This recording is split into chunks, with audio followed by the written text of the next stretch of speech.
Welcome to the Guntersville Grassroots Podcast presented by Frog Talks. I'm your host, Pat Kennemer. I'm here with my co-host, Mr. Trey Swindle, who has not run off to other parts of the world fishing much yet, but it's coming. It's coming. It's coming. Today is February the 20th, 2023. Spring seems to be a few weeks early. Trees are blooming. I have been sneezing for the last week. Yesterday was miserable. I think it's coming early, don't you? Yeah, I think it is. When stuff starts blooming outside, you can go ahead and bet it's coming. There's red buds and all kinds of different trees, and that's what's had me sneezing and itching and this or that. So today we're going to do a little bit different. We just finished up the Toyota series that lost today due to crazy weather. Probably been better off to fish that day than the second day, but you never know. Biting, instead of having the boater side winner, we're going to have the Coangler winner, a guy named Alan Hults. He has won like $380-something thousand from the back of the boat. I thought it'd be interesting to have a different perspective. Change it up a little bit. Change it up a little. I mean, absolutely no disrespect to Griffin Heffington, who whipped the entire field of 259 other anglers by 10 pounds. Yeah, I was about to say old-fashioned beatdown. Old-fashioned beatdown. Yeah. Now, he won on a bridge. Imagine that in February. Using live scope around shad. And I would be willing to bet it was on an Alabama rig. That's what he said.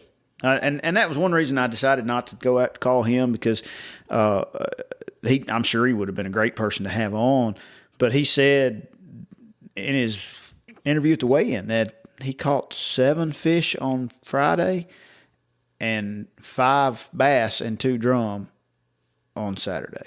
That's usually how bridge fishing goes. It ain't hot. You sit there all day and get 5 bites, and if you lose one, most of the time you messed up. You're going to end up with 4. So if you want to go get 5 or 6 big bites a day, go fight the crowd on a bridge. He apparently had something figured out. He was live scoping them. I'm personally just sick of hearing about bridges and live scope and winning tournaments, and it's not going away. Yeah, like the Bassmaster Elite Series on Okeechobee. We're at Okeechobee. And they're live scoping. Yeah, and the average depth of that place is 8 feet. And it got 1 out of 20 feet in the Kissimmee River on a jerkbait with live scope. Changes the game. You're playing that game, so you better be good at it. Yeah, we'll figure that out later on the season. Well, you went somewhere last year. You said they were running from you on live scope. They tend to do that everywhere I go. They just run from me regardless. Yeah, well, I don't know about that. Well, you catch a fish, or you or Luke or somebody caught 1 or 2 somewhere, but that was probably on one of them little LOB jigs or whatever it is he's got. The little old Trey jig.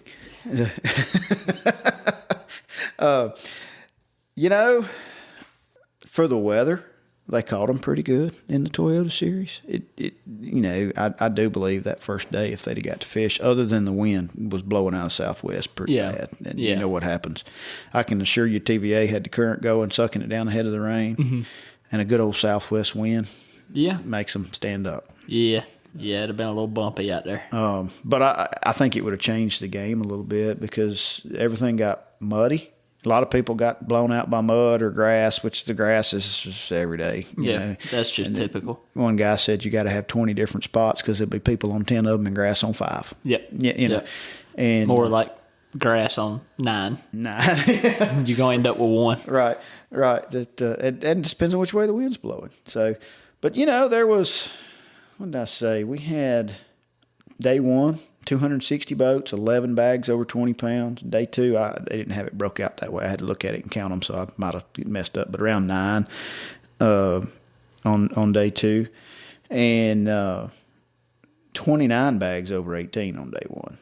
So, there was some pretty solid fish being caught, which is what I've seen tagging fish. Yeah, well, I'll say I went on last Monday, and it wasn't great. I didn't just catch a bunch, but the fish that I caught I could see where most people would have 18, because they were 3 to 4 pounds, 3.5, 3 3/4, just chunks. So I could see where if you catch a limit, it's probably going to weigh pretty good, this time of the year. There was a lot of the locals didn't do that good. Yeah. Johnny Patterson, Jim Leary, Josh Butler, not the MLF Josh Butler, but the local Josh Butler. There's a bunch of those guys just had 2 or 3 a day, which sometimes that home lake home advantage lake will hurt you. Yeah, it will. It'll get you, especially too when it floods and stuff. Like, it'll get in your head when it's at your home lake. I've done it, been there, done that. Wore the T-shirt. Probably do it again, but I maybe will not do it here in a few weeks. You got the ABT here, is that right? It's the 18th or something. I got the Open at Eufaula next week. I leave Friday, and then the week, maybe 2 weeks after that, I have the ABT here, March 18th. We'll touch on that Eufaula here in a little while. I want to hear a little bit more about your. That'll fish a little bit like Guntersville, maybe. Yeah, maybe.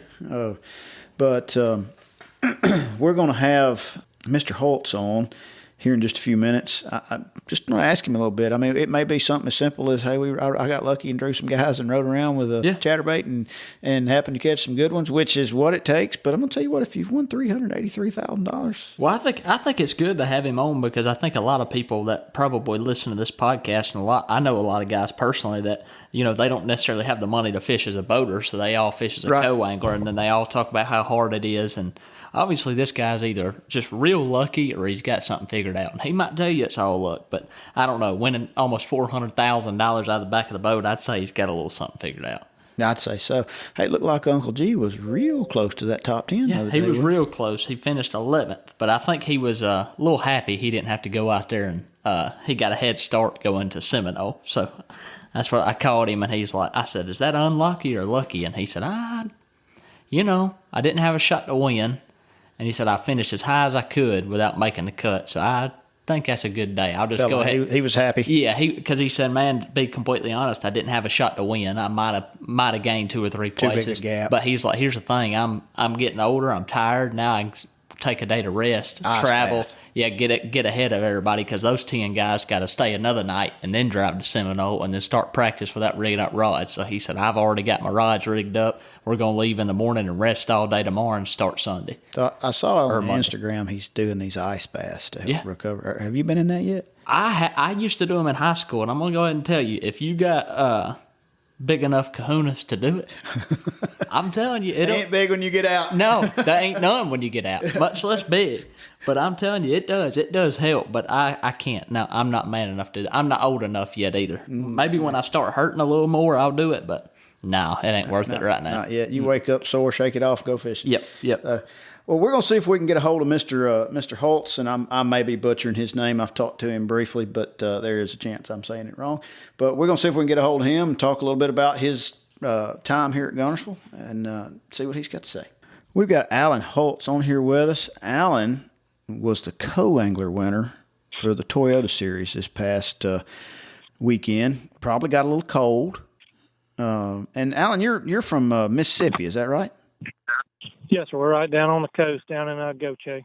Oh, so this was real cold weather for you South people. Yeah, it was definitely. I think it was cold for everybody up there. Oh, ain't no doubt. But first off, congrats on winning. That was, you had a pretty good sized bag the second day, didn't you? 22 something or something like that? Yeah, it was 22.15 actually. It was more than what I thought I had. Well, sometimes you just take what you can get. Did you beat your boater that day? I did. It's one of them deals. I'm sure y'all fished enough of them know it seemed like that. He'd get a keeper bite, and then I'd catch a big one, and then he'd get another keeper bite, and I'd caught a big one. So it's just I've been on the other end of that many, many times too. So I think Trey had that happen to him somewhere. I've had that happen. It tends like the boater will pick the male off, and then by the time it gets to him, the co-angler catches the big one. It just seems like it just ain't your day. So. Yeah. So are you fishing the entire trail? Did you come up here just to fish this, or? No, I'm fishing all of the southern and all of the central division. Oh wow, okay. So. And Dardanelle. I'm going to Dardanelle too. So. Okay. So you have had a pretty illustrious career for a co-angler. The MLF thing shows $383,999. Now that's a unique number, but and I guess that includes the boat. You won a boat this weekend? Yep, sure did. Yeah, it's been a pretty good ride so far. Yeah, no kidding. Well, tell us a little bit. Let's just start with it. Started on supposed to start on Thursday. Started on Friday. Did you practice any? Yeah, I did. I usually don't, but I guess a common friend of a friend, Jacob Walker, down at Mark's Outdoors in Birmingham. Uh-huh. He had needed somebody to link up with.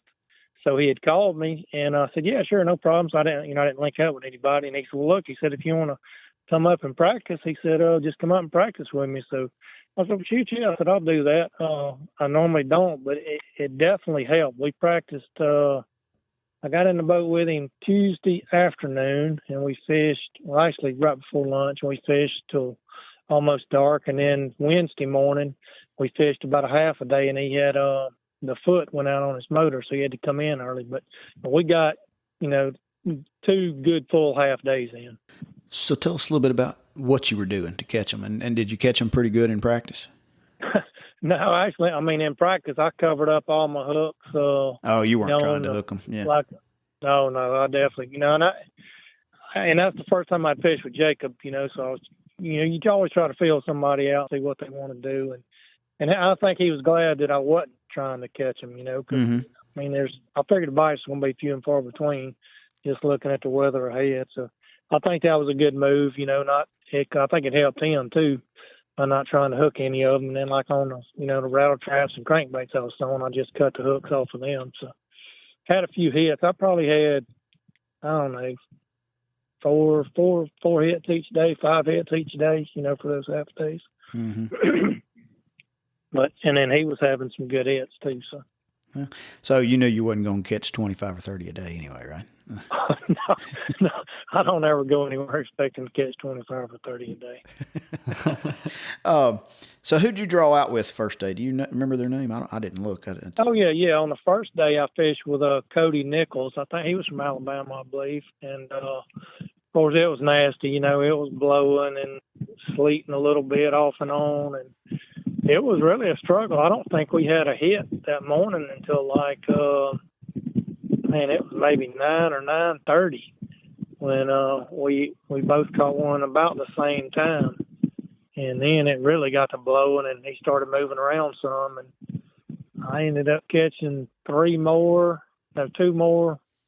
kind of mid-lake, and then we went all the way down by Honeycomb, and I caught another one. And then we ran back up the river up there to one of those big flats where he was fishing, and he caught 3 right there before we checked in. But they were all real good fish, especially the ones he was catching. I think he had 4 that weighed right at 16 pounds. What was he catching them on? He caught them on a chatterbait, and he caught them on a rattle trap. So you were fishing, what, 3, 4, 5, 6 foot of water? That's about, probably I would say 3 to 6 foot probably, most of the time. And y'all rode to Honeycomb in that wind and back? In a bullet. Oh. That's even worse. It was choppy. Yeah, it was choppy. It was choppy on everybody, but he took it. He didn't get in a hurry, that's for sure. He was real safe and got us down there and got us back, Hope you had on a good Frog Togs rain suit of some kind, because I sure did. Yeah, I was pretty dry. It's hard to stay dry when the wind's blowing like it was Friday. Oh, I know it. Yeah. So you ended up, what'd you have first day? 15, 16 pounds, something like that? No, I only had 13. I think I had 13. 4 that weighed 13 pounds. Yeah, and I thought that was really going to hurt me, because I did have a couple more opportunities there. I missed some. I didn't really have anything hooked, but I did miss some. And I said, boy, tough as it is, it's going to come back to get me. But luckily it did. Yeah, no kidding. That worked out pretty well. So when you woke up Friday, days are all messed up on me. When you woke up Saturday, you didn't know you were going to go win, did you? You didn't. Had you talked to? Well, in fact, my wife, she travels with us, and she's always real positive. I said, I think it's going to be a real tough day. I said, well, I'm just going to try to, just catch a couple, hopefully. And but man, luckily, right after we started, I actually caught 2 pretty quick. Of course, the way the ice was on the ramp, the line was backed up really bad. So we actually had 2 fish in the boat, and there was still people waiting to launch. So it was just one of them deals. Got lucky and caught a couple early. Yeah, it doesn't sound like you ran very far if you could see them. No, we were right there around that next creek down Mink Creek. Right. Around Mink Creek. Yeah. Was it pretty crowded up that way? Was the water muddy? What did it look like? It definitely got, I tell you, from the first day where Cody and I started up the river from Goose Pond there, when we started, it was, I would say, stained a little bit, but it still looked really good. And we went down the Honeycomb and then came back up there, and it had dirtied up a lot, just in those, 6 hours we were gone, 5 or 6 hours, it had changed up quite a bit. But, yeah, I'd say the water was stained, right there around, the mid-lake, but it wasn't muddy. I wouldn't have called it muddy. What water temps were you seeing?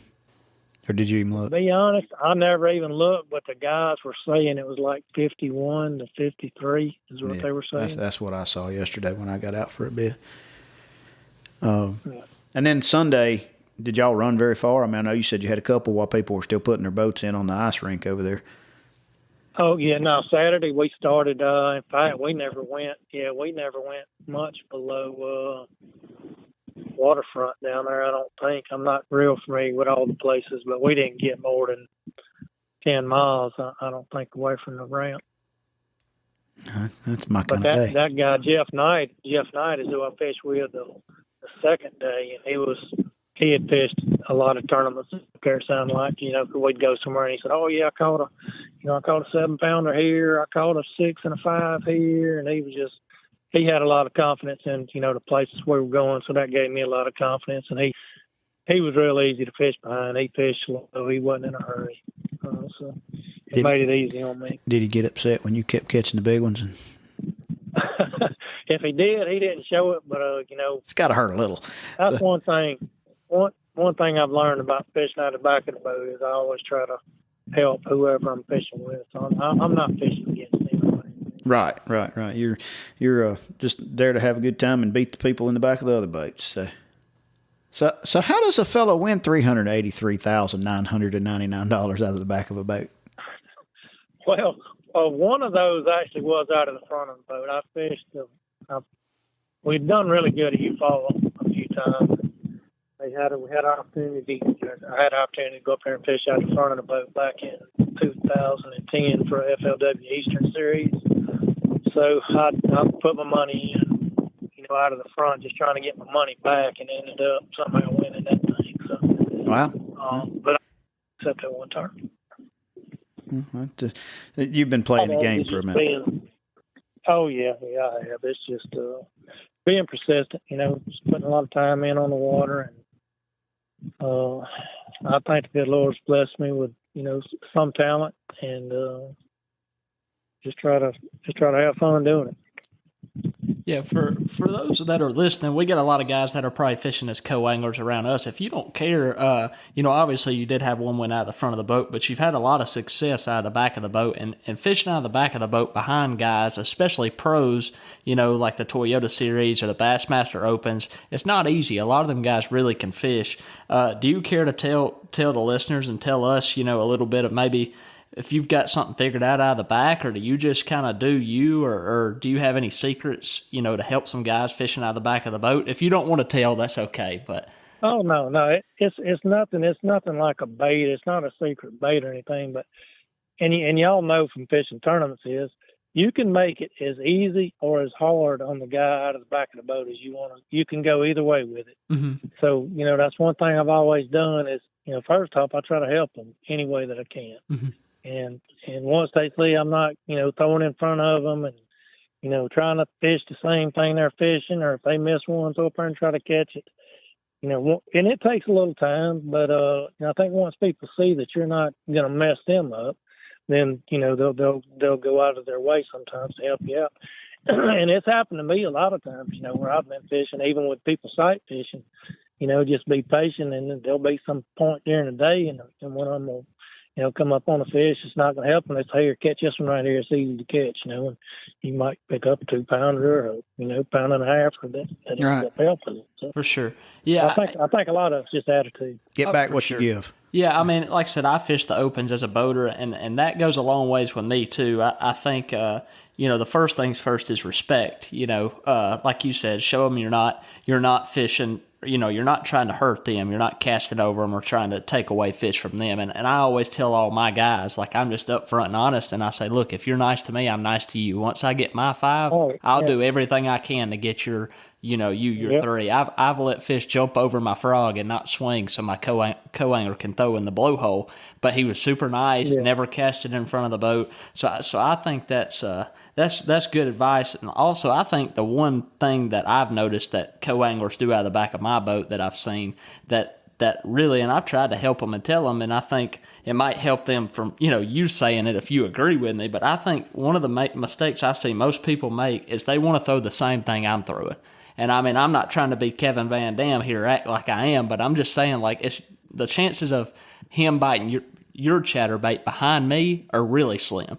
If you're throwing a rattle trap behind me and I'm throwing a chatterbait, but most of my co-anglers that I have, if I'm throwing a buzzbait, they throw a buzzbait. If I sit down and tie on a crankbait, they tie on a crankbait. And I'm like, man, you need to throw something different behind them.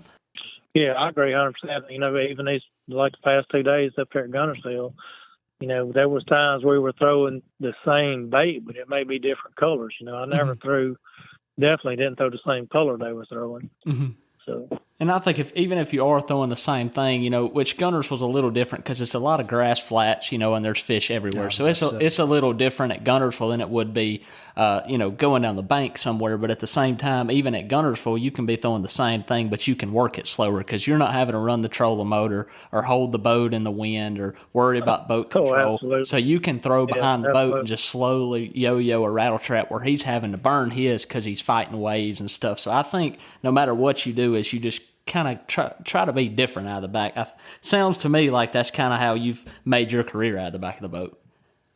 Oh, yeah, no doubt about it. There's very, very few times that I try to imitate what the guy in the front's doing. I mean, of course, there are times when they want, one particular thing, and you just have to, buckle down and just say, well, I'm either going to bite the bullet and take my chances and throw what I'm throwing, or swap over and try to get one or two with what they're throwing.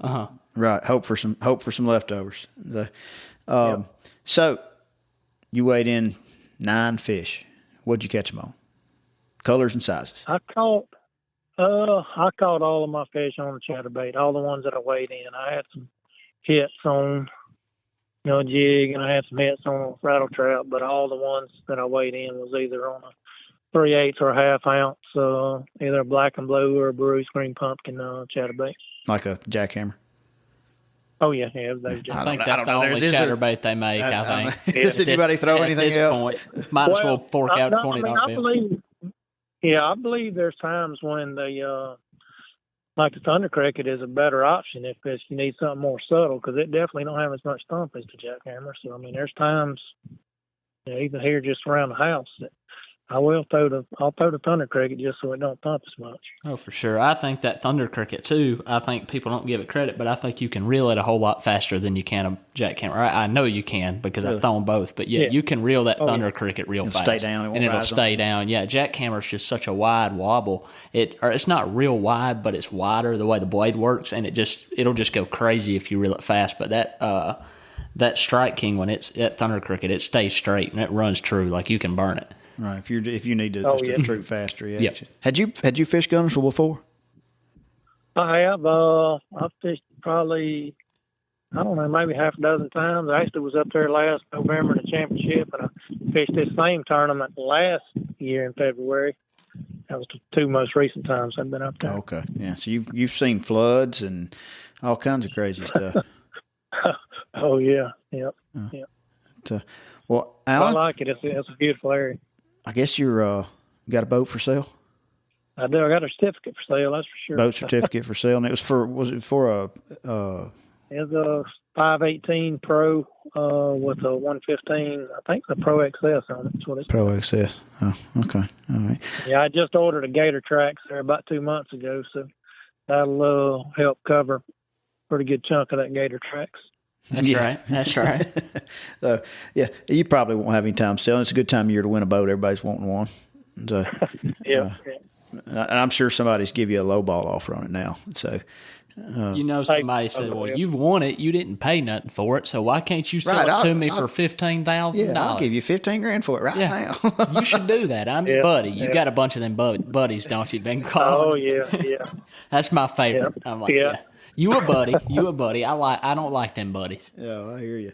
Well, Alan, I can't thank you enough. Hopefully, your information just got something a little different. We hadn't had a co-angler on before. Thought we'd give it a shot, and it seems like you've had some pretty good success. And I wish you a whole lot of success in the rest of them. Well, fellas, I sure do appreciate it. Yes, sir. Thank you. I'll talk to you later. All right, thank you. All right. Trey, I think that was a pretty good deal there. You got a little different perspective back of the boat. Yeah, I kind of like that. Like I said, I think I'm sure, I don't know, but I'm sure we have a lot of people listening that do fish as a co-angler or interested even if you're fishing with your buddy in the back of the boat. Yeah, and I mean, I liked his perspective on it, and I mean, like I said, I don't fish as a co-angler, but if I was going to listen to anybody, it'd probably be the guy that's won almost $400,000 out of the back of somebody's boat. So, I think he gives some pretty good advice, and I liked it. I thought it was fun. Yeah. Oh, yeah, absolutely. I actually went fishing for almost 3 hours yesterday in between various problems that I'm trying to solve. I got battery issues, electrical issues. All it takes is money to fix it, right? Yeah, that's all it takes. I mean, we were talking about that off the air. All it takes is money. Yeah. Water was starting to clear up a little bit. It was windy yesterday afternoon, and I was planning on fishing till dark, and I had some trailer light issues that were 100% my fault. Uh-huh. And so I left before dark. But ran to the back of a creek, found a mud line, started clearing up, caught a half dozen fish in 30 minutes, and then went looking all over the place for some more of that and didn't find it. Never found it. But I caught them all on chatterbait. Yep. I did catch one other fish, about 3 pounds on a little square bill, only about I had. But, things you're supposed to be throwing. And they were all pretty shallow. Water was 51, 53, like he said. And that was on the lower end. Throw a chatterbait, square bill, crankbait, rattle trap. I mean, this time at Guntersville, if you want to know how to catch them, you tie you on the chatterbait on 16-pound line and a rattle trap on 16-pound line and a square bill on 12-pound line, and you just go fishing.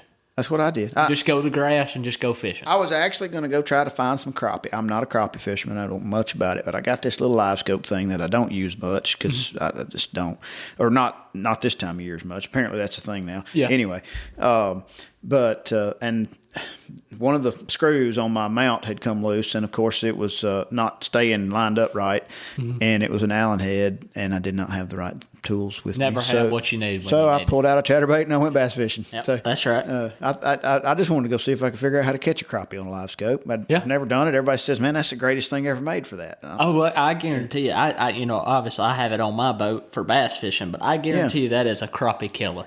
When you get under bridges and stuff, I bet it is a crappie killer. The couple that I went by was still pretty muddy right there, and that was another thing. Like I went under one small bridge, and man, there wasn't even much bait on it. But the water looked like yoo-hoo. Yeah. It probably blew all them shad to Wheeler. Right down there, Angles Harbor. The water was actually going the wrong way under that bridge when I went under it yesterday. Really? It was. Now I don't know if that was the 30-mile-an-hour wind making it do it, or because it was a tad breezy. But it was nice to get out and actually go fishing and feel a little better talking about fishing when I've actually been. Yeah. Maybe the next time I get to go, I'll have my things put back together where I can actually spend a few hours out there. That's right. I'm gonna try to sneak out. I got to go get my boat serviced. I told you that after we get all done with this, but I got to get it and I got to get the boat ready for you fall. I leave Friday, but I'm gonna try to sneak out to Guntersville one day before I leave and go. Monday was the first time I had been in. I don't know when. I forgot how fun it was just to catch some good fish. Hey, and you know what I didn't see? And it was just purely luck. What is it? Floating eelgrass. Really? No, I saw floating milfoil and hydrilla and little pieces of it, but I mean, I'm sure it was there. It was just blown to the other side or something. Yeah. But but now I was towards the back of a creek, so maybe it just wasn't as bad there yet. Give it a minute. It'll be 6 inches on the surface in another week because spring is in the air, my friend. It is. It is. It is. Speaking of which, March 1st is just right around the corner. March 1st is the official kickoff to fishing season. That's it seems right. like Bass Cash Bash kicks off March 1st. Don't be that guy, Trey. Are y'all doing that at Eufaula this year? No. Not Eufaula. No, he dropped Eufaula. There was some participation issues. And I was about to say, that area is kind of hit or miss. Yeah, I don't know the whole story on that. I've been down there, and Guntersville. No judgment here, but it don't look like much fishermen, other than the tournaments that come down there. Right. It just don't seem like it's doesn't much draw the crowd. Don't draw a big crowd. It used to, when it was a really, really good lake, but I think it's coming back, but it's just not much. You see some crappie fishermen. In Alabama, we have Guntersville, which will be our, I think, 5th year. and then he calls it the Lower Coosa, and I don't know all the lakes, but it starts. Is Neely above Logan, or is Logan above Neely? You don't know. It's Neely, Logan. No, it's Neely, Logan. Neely, Logan, Jordan, Lay, Mitchell, maybe? Does that sound right? So he treats that kind of like one big lake. He's got them spread out down there. And there's actually 2 boats at a truck down there, I think. Yeah. Now, I don't remember the video. I think he put the release videos out last night. He was in Alabama last weekend, PD was, and started down there, worked his way up, and then came to me, went to Wilson Pickwick, and then came to me. So you got the Layla, or the Coosa River stuff. You've got Pickwick and Wilson, which are treated as one lake.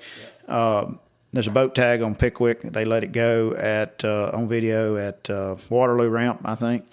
The boat tag this year was let go at the point of Pine Island. I'm talking about on the point. Yeah, on the point. On the point. And you can turn around. There's a million places for it to go. Yep. So who knows? And then the truck tag was let go kind of out between the river bridge and Signal Point out in front of City Harbor. And it was windy that day. Yeah. I mean, so he's probably down there around Ingalls Harbor too. So if you're looking for the truck tag, easy now. No, he hadn't got blew down. It hadn't flooded like that. So I mean, you know a guy that caught one. Yeah, I know. Not that far from there. I know the fella that caught one not too far from there.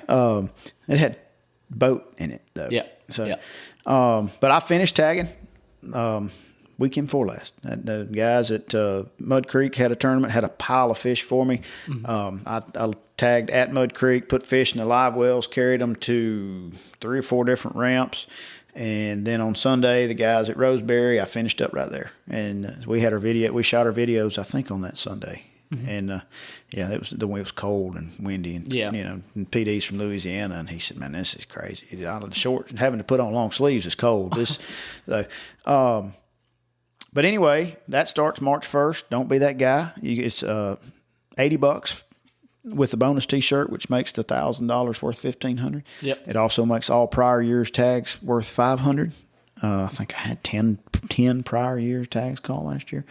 I mean, I'll take $500. I'll take $500. I mean, if they're just gonna hand it out, you know. Yeah. And for all, if you fish Coosa and Pickwick and Wilson for another $20, for $100 you get all lakes. What color's the tags purple. this year? Purple. They are purple. Probably slimy green in about another month. Yeah, you got to be careful. I'll go ahead and warn you guys. If y'all are up here and you're, fishing and you sign up, make sure to look, because they'll get moss on them and you can't hardly see them. Now, some of them are fresh. They won't have anything on them. But it just depends. I don't know if it's where they live, if they live in the grass, if some of that stuff, I don't know. But some of them will be clear and some of them will have junk growing on them and you can't hardly see it. So Daniels, that he caught the boat tag, actually was covered in stuff. Now, you could clearly see there was something on it, but we had to, he was shaking so bad he couldn't, but I had to wipe it off and read it to him. Starting that first week, this coming weekend, there wasn't a whole lot going on that I remember, but and honestly, the first couple of weekends in March are not, other than high school tournaments, and I mean, it seemed like there was the kayak. The Honeycomb Wildcat starts up first weekend in March. That's like a staple for Guntersville. There's not, the other afternoon stuff doesn't start till the time changes, and I hadn't looked at that date yet. That first weekend on the 4th of, I believe it's the 4th of March, that first Saturday, there are 2 different kayak tournaments. They can say they're out of Goose Pond or wherever, but they're kayak tournaments. They go wherever. Yeah. So watch out for the small boats. If they're two different ones, you can find all the tournament information at the Bass and Big G website, bassandbiggg.com. There's a UNA fundraiser. There's a little winter series some guys have been putting on out of All Reds that I think wraps up then. They may have a classic. I'm not sure. And, when you look at the results, the stuff that's been going on, you catch 20 pounds right now. And the way the conditions have been up and down, I mean, clearly the gentleman that won the Toyota Series caught 25 a day-ish, or 26 even. But, 20 pounds has been upper 19s, low 20s has pretty much been the standard. Yep. That's just because Trey hadn't been fishing. Yeah, but, y'all better watch out. Yeah. I'm 5 months not going on Guntersville, but here I come, coming in hot. Sometime. Well, you got the ABT. That'll be about the second weekend and second or third weekend in March. Karma's going to get me, and I'm going to lose every bass. No, Kay will make it snow. Yeah, it probably will, and they'll be biting. They'll go from choking a chatterbait to biting a shad wrap. I don't know. overnight. Guntersville fish eat in the snow. They really do. All fish around here eating the snow. I think it's just because they ain't seen it. I don't know. They think Santa Claus is coming. Yeah, I don't know. So, it's things are going to. You think they're going to change a lot in the next couple of weeks? You think it's going to stay the same? It's supposed to be 80 Thursday. I mean, some people might disagree with me, but I'm telling you, I think the weather coming, you're finna see them start spawning. I think the next couple of weeks you're going to see them laying everywhere. Upriver. Yep. Yeah. Yep. It all, typically it starts upriver. You never know. Well, it always changes, but I'm telling you, it's going to be in the 80s like all week. And more importantly, the lows are going to be in the high 50s. High 40s, low 50s. Yeah. Some nights it ain't going to get below. Like I hadn't 55. looked when the next full moon probably be a couple of weeks. Yeah, which I got to make sure I don't get confused because I have been looking at Eufaula because that's where I'm going. But it's going to be warm. I'm telling you, water temps are already in the 50s. Stuff's blooming. It's coming. You know what else comes when it's 80 degrees in February and March? What's that? Tornadoes. Yeah, that's true. Yep. Right around my birthday is usually when I'm going to keep it PG-13, say crap hits the fan. Yeah. Right around March 29th when my birthday. March 29th, you'll be old enough to drive then. Yeah. My mom won't have to bring me here no more. Wait, I've been wanting to do this. Yeah. I've been saving every baby face Trey. Yeah. Yep.